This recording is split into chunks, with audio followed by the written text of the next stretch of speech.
प्रियो, हम अपनी जिंदगी में बार बार परेशान होते हैं और उस बीमारी में पड़ जाते हैं और हमारे पास वो दुख परेशानी आ जाता है। लेकिन प्रियो, हम ये नहीं सोचते हैं कि हमारे पास ये बीमारी परेशानी हमारे जीवन से जो लगा है वो खत्म क्यों नहीं होता। प्रियो, आप सभी को प्रभु यीशु मसीह के नाम में जय मसीह की। प्रियो, आज हम इसी विषय पे बात करने वाले हैं कि आप प्रभु को मानते हैं, उस पे विश्वास भी करते हैं, लेकिन आप हमेशा वो बीमार रहते हैं, परेशान रहते हैं। यानी आपकी क्या वजह है कि आप अपने जीवन में हमेशा परेशान रहते हैं।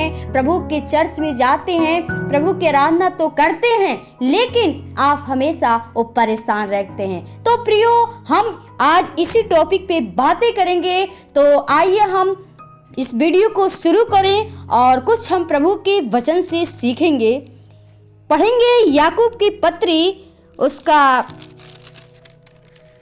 5 अध्याय का 15 और 16 पद में लिखा है, और विश्वास की प्रार्थना के द्वारा रोगी बच जाएगा और प्रभु उसको उठाकर खड़ा करेगा, और यदि उसने पाप भी किए हों तो उनकी भी क्षमा हो जाएगी। इसलिए तुम आपस में एक दूसरे के सामने अपने अपने पापों को मान लो और एक दूसरे के लिए प्रार्थना करो, जिससे चंगे हो जाओ। धर्मी जन की प्रार्थना के प्रभाव से बहुत कुछ हो सकता है। आमीन। प्रियो, ये प्रभु यीशु मसीह का वचन हमें याकूब सिखा रहा है और हमसे कहता है कि और विश्वास की प्रार्थना के द्वारा रोगी बच जाएगा। प्रियो, सबसे पहली बात, हमारे जीवन में वो विश्वास नहीं होती है, वो यीशु मसीह पे विश्वास नहीं होती है। लेकिन कहता है कि अगर आपके जीवन में विश्वास की प्रार्थना, अगर आप विश्वास से प्रभु यीशु मसीह से प्रार्थना करें, तो आपके जीवन में जो रोगी है, जो आप परेशान हैं, आप दुख में बीमारी में हैं, आपकी बीमारी खत्म नहीं हो रही है, तो आप उससे विश्वास से प्रार्थना करिए, तो आप उस रोग से बच जाएंगे और प्रभु उसको उठाकर खड़ा करेगा। अगर प्रियो, आप अपने उस बेड के सैया पे पड़े हुए हैं, आप उठ नहीं सकते हैं, लेकिन हमारा परमेश्वर के विश्वास में और प्रार्थना में इतना सामर्थ्य है कि आप जब प्रभु से विश्वास के द्वारा प्रार्थना करेंगे, उसी वक्त प्रभु आपको उठाकर खड़ा करेगा।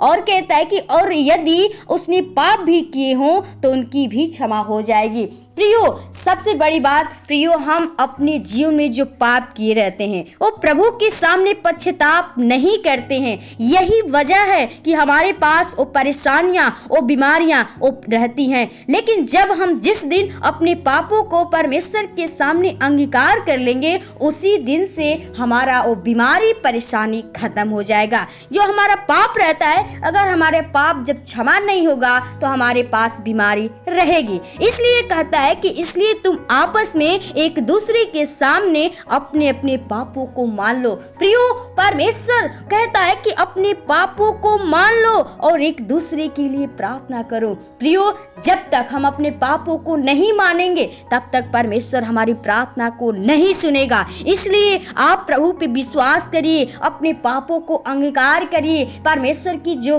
विधि है, उसका जो वचन है, वो तन मन से सुनिए, उसकी ओर दृष्टि करेंगे, जो उसकी दृष्टि में अच्छा है वही करेंगे, तो परमेश्वर आपके पास कोई भी वो बीमारी आने नहीं देगा, वो आपके पास कोई भी परेशानी नहीं होगा। कहता है कि जिससे चंगे हो जाओ। जब आप प्रार्थना करेंगे तो चंगे हो जाएंगे, क्योंकि कहता है कि धर्मी जन की प्रार्थना के प्रभाव से बहुत कुछ हो सकता है। प्रियो, प्रभु हम लोग को धर्मी जन ठहराया है और चाहता है कि आप उससे प्रार्थना करें और आप चंगे हो जाए। प्रियो, अगर आप अपने जीवन में परेशान हैं तो प्रभु से विश्वास के द्वारा प्रार्थना करिए, क्योंकि सबसे बड़ी मूल चीज होती है प्रार्थना। वो विश्वास से अगर जिस दिन आप प्रार्थना करेंगे, उसी दिन आपकी बीमारी खत्म हो जाएगी और प्रभु आपको चंगा करेगा, क्योंकि पिता हमारा वो चंगा करने वाला है और आपका चाहता है कि आप जो पाप में बंधे हुए हैं उस शैतान से आपको छुड़ाना चाहता है। तो जिस दिन अपने पापों को पश्चाताप कर लेंगे, उस दिन परमेश्वर आपको उस पाप से छुड़ा लेगा